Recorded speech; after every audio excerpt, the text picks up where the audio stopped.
Welcome to Medical Matters Weekly with Dr. Trey Dobson, presented by Southwestern Vermont Healthcare and Catamount Access Television.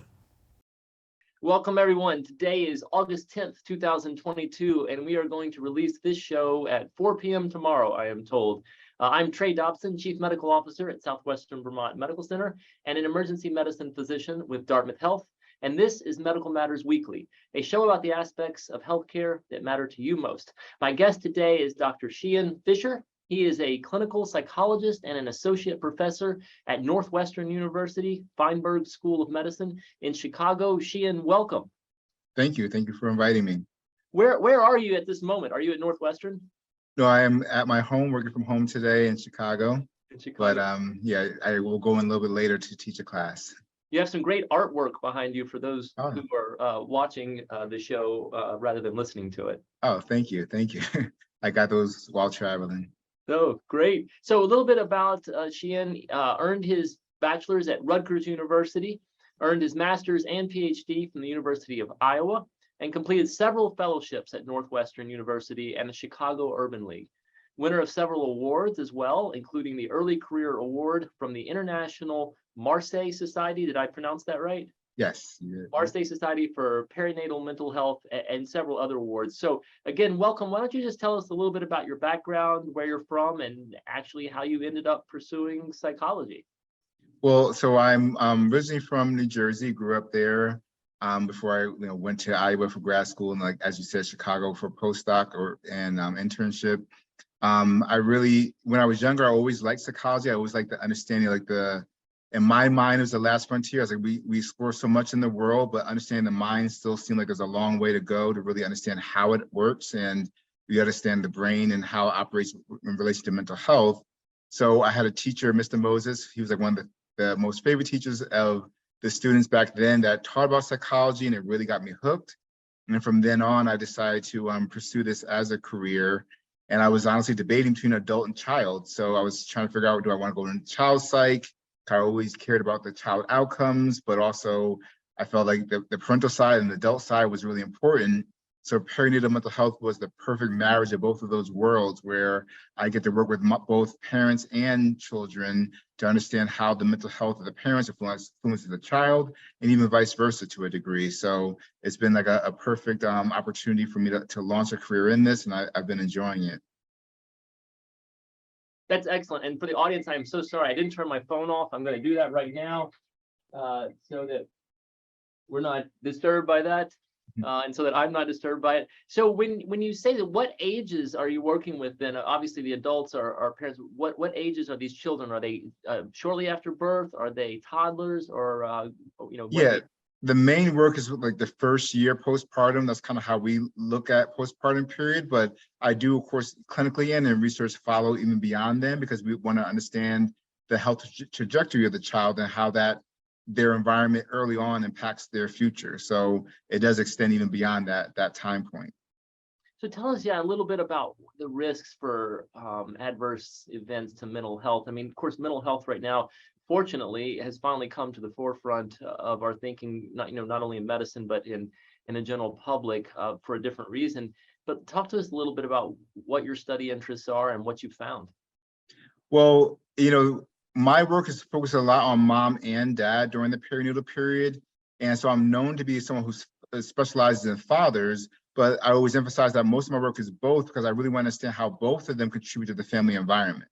It's just that fathers are just now becoming more included in the research and clinical practice. So we have a long ways to go to figure out what's going on with fathers, but we have enough evidence that shows that the mental health of both the mom and dad has a direct impact on the child. One of the things that I think I love to emphasize is that even if the mother is doing well and healthy, that once we control for the mother's mental health, the father still has a direct and individual impact on the child. So we do have to address both to make sure we're providing a healthy home for the family and for the child. What kind of effects do you see on the children? Well, children, we usually look at what we call internalizing and externalizing behaviors, which is basically what we will see as adults, like depression, anxiety is internalizing, and externalizing is like acting out misbehavior. And what we see is that for children, they are at higher risk of developing both internalizing and externalizing behavioral problems as they develop, even later on in their life, based on the father and mother's mental health during the postpartum period and subsequently. So what we know is that the child's like starting to become at risk for developing later on as they get older, even more serious mental health issues, and we can see signs of it at an early stage in the child's development. Yeah, I think it's, pretty intuitive that people know that that effects when a child is very young, come out when they are teenagers, and then of course manage into adulthood. So when you see these patients, the patients of yours, people, how do they refer to you? Are you part of a system where you see all of the mothers after birth and the families, or are people referred to by their primary care physician or OBGYN? So there's a combination. I work in an Asher Center within the psychiatry department, and we focus on women's health specifically. And so just by that, people know to kind of refer to us and come to us. But also we do have relationships with like OB-GYN and also within NICU, pediatrics, so that when they have cases where someone is screening high, they refer to our center. And then one of us, for the psychiatrist and psychologist, we will take on a case based on the need. But we kind of have multiple access points for resources, references. It seems a little unique. I practiced in a fairly rural area, but then I also, practiced in an academic center, and I'm in emergency medicine, so I'm not quite as close, but I don't see a lot of support and resources available like you are providing to these folks. Yeah, that is one of the hard parts, especially given some of the work I try to do in policy, like advocating for screening.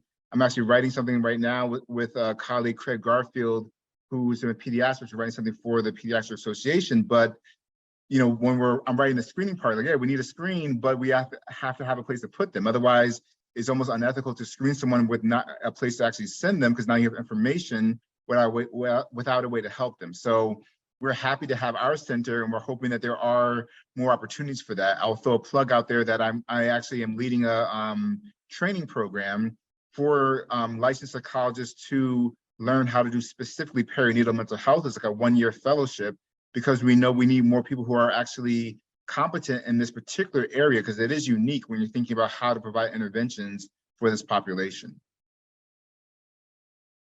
Do you see us right now? I know globally we're in a mental health crisis right now, and maybe you can just describe that a little bit and just talk about what you see as some of the needs as you develop, like you say, this fellowship type experience. Yeah, I think that it is potentially true that we're in a mental health crisis, but I think we're more mental health awareness, that people are actually, right, that the rates might be the same, it's just that I think people are actually more aware of what they're going through, or even more susceptible to admit what they're going through, to then actually even get services. That's something that even within my work around like mothers and for fathers, we are worried that we're underestimating the rates of depression in dads during the perinatal period. It's like for moms, about 20%, dads about 10%. But we're learning that fathers and men in general don't always experience depression, for example, the same way. They have something we call like masculine depression, where they might engage in like, heavy drinking or other types of externalized behaviors with hypersexuality or aggression. They may not even notice that they're actually depressed, but they think, well, I'm just mad, or I'm just, need an extra nightcap tonight. And so we want people to become more aware of what they're going through and get past some of those cultural boundaries, whether it's based on gender or based on race or other aspects that might limit people from admitting what they're actually going through and then getting the services that they need.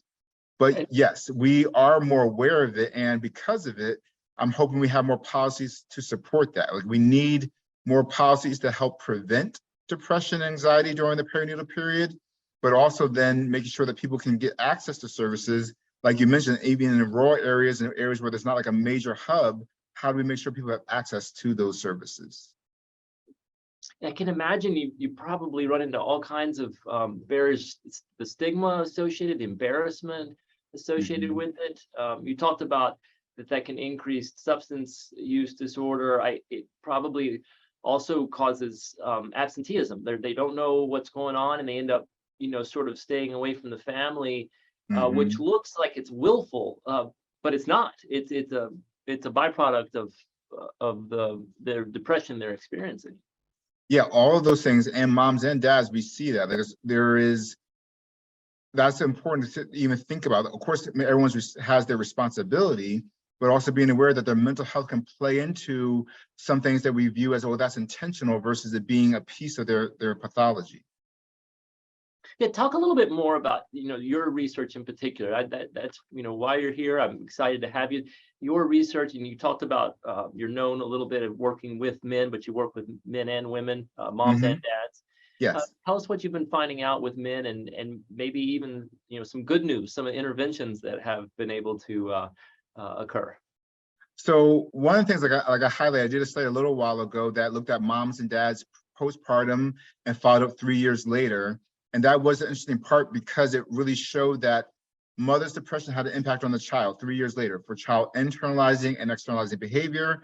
But after we control for mom's experience, the dad actually did have put the child at risk similarly for these things even 3 years later.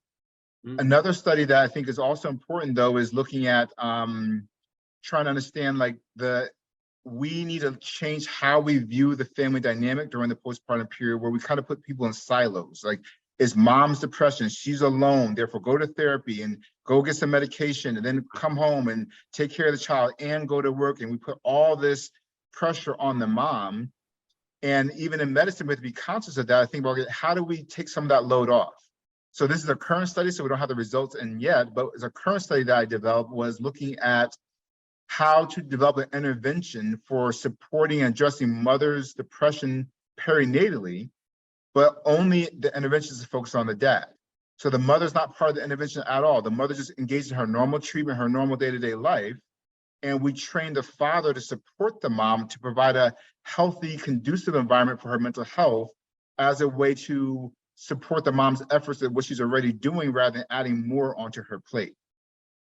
So the goal is that we train the fathers prenatally on how to be more involved in the home with the child, how to take care of the child, even prenatally, what they can do to support the mom, learn like relationship skills, like how do you communicate effectively and work together, how to understand mental health. Like fathers, they're not psychologists, they're not physicians, they don't know what's going on. So we give them psychoeducation, not only about what she's going through, but like things that they can do to support her mental health, like behavioral activation, or taking over the responsibilities in the home so she can have a break every day for an hour, things that would give the mother mental space to be able to relax and reduce her stress to positively impact her mental health. And then finally, which is not last but not least, is train the dads to be involved in the home, like for the actual household responsibilities, like that the mom, many times our society, based on cultural norms and sexism, honestly, means that the mom is still feeling like I have to take care of the dishes and the cooking and the cleaning and the laundry. Like, okay, how do we split this equally within the home or equitably within the home so that the mom doesn't feel like this is now another extra burden on her plate? So the goal of this intervention is to try to take a different approach to supporting mom's mental health and to also increase father responsibility within the home.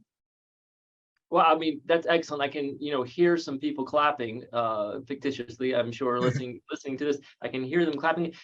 In reality, of course, there's going to be some willful disregard, but I would venture to say many men want and have wanted to participate in, but they really don't know how because of all the barriers you talked about, the stigma, perhaps never really being a part of the learning process from teenage years up on how you do participate in this. They're part of the old strategy of go out, find work, bring home a steady income, and then the woman takes care of that. And of course, there's many examples where that's not the case, but there still are, and there are still people that would want to be involved. What are you finding when this does happen, this relationship develops? You're having positive results?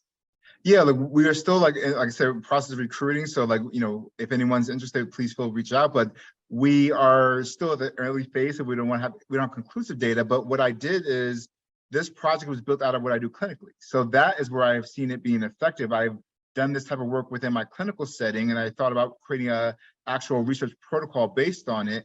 And I've seen positive effects of the mom feeling more supported and for the dad to feel more competent, therefore more likely to engage. Because when people don't feel competent, they tend to, as you mentioned earlier, disengage. Okay, well, I don't know how to do it. I'll just hand it off to someone else. But if we give them skills, then people tend to lean in more, and especially with men, if they know what to do, then they're more likely to follow through on how to be a more of an asset within the home.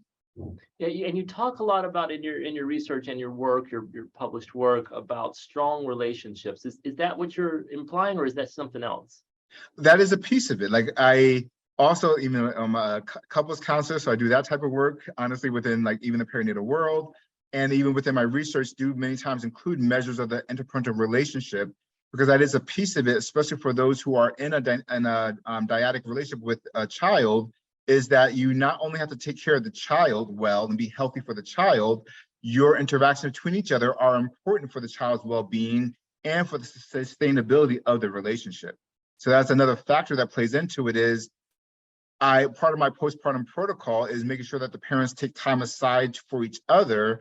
That's not even kid related, but just literally you had a relationship before the child came. How do you maintain that early within the postpartum period?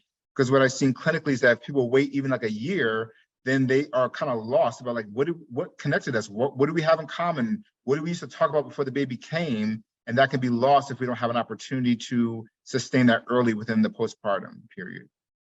So it sounds like you bring awareness to the couples first and foremost, and then look at strategies, as you said, to maintain that relationship. Imagine the relationship prior to the pregnancy, and how does that look? I think any of us that are in relationships and have children recognize that when our relationship isn't strong, going through periods that it can have a negative impact really on almost any age of the child, from prior to cognitive understanding to the teenage years. So absolutely. And practicing good habits early helps us sustain it later on. So let's see, where's our greatest opportunity for improvement there then in that relationship? What is some advice you have for those in the audience and for any of us who are listening to you? Well, I think many times people say, well, I'm too busy. Things are just chaotic. And consistently, it's more about mentality than it is about like the pragmatics. Like when I, for example, have a patient for therapy, they come to my therapy session every week on time, ready to go, because they have an appointment. But when there's like, oh, they have a date with their partner, oh, well, the kid coughed, oh, well, this X happened, and it becomes this, anything can get in the way of it because they feel like, well, I need it as a good parent. I will always move heaven and earth if anything happens with my child, rather than figuring out how to incorporate both as essentials.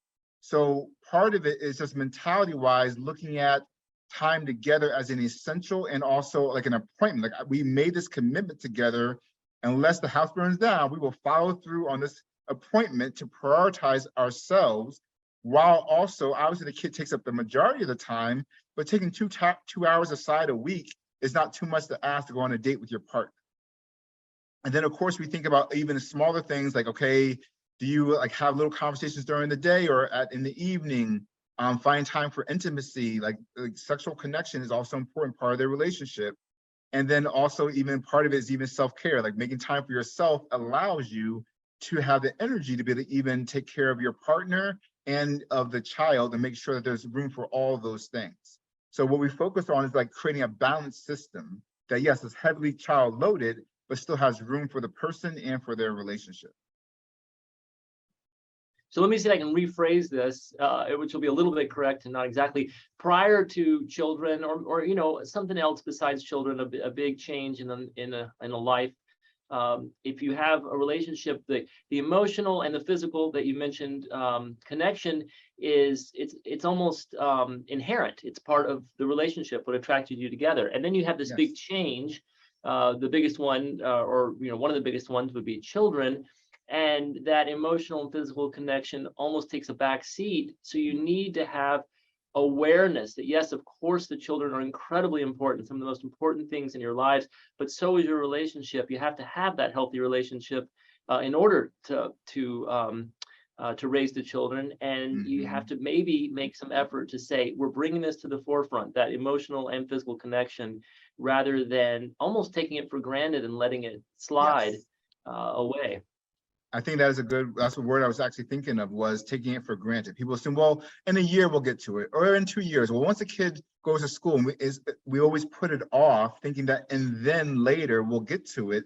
But by then the relationship has eroded, and it's actually difficult to actually, like when I work with people who come in later, it may take a while. We have to take multiple steps before we even get to intimacy, of actual sexual intimacy, because they need to even learn who each other is and have a conversation, hold hands and cuddle. Like there has to be steps to even get to that place, because there has been distance for so long. And they have to talk about it. There has to be awareness Yes. and talk about it. Tell us, I'm putting you on the spot a little bit here, but tell us tell us actually a negative story where you've seen a relationship that just, was almost unrecoverable, and then tell us a positive one so we can end on a good note and see that there is Yes. good hope for our relationships. Well, negative is, I'll say it more in general, is without it being agreed upon, when relationships start to fall into traditional gender roles, that is not healthy. So that when the mom is feeling isolated with the child and has to work a full job, and the father tends to feel like, well, that's her responsibility, and starts to take things for granted. I've seen that happen way too often, where that puts the mom in a position for her mental health in a negative state. And also even the father doesn't get a chance to really own their own place within the family relationship and their role as a father. And this creates such a severe divide that it can become very toxic for the relationship. So that is the negative in the example. But on the positive end, I think that when both parents really consider from each other, based on like a strength-based approach, like who do we both want to be in this relationship and as parents, they actually get to learn each other in a deeper way. Like part of relationships, you have to learn to grow with the other person.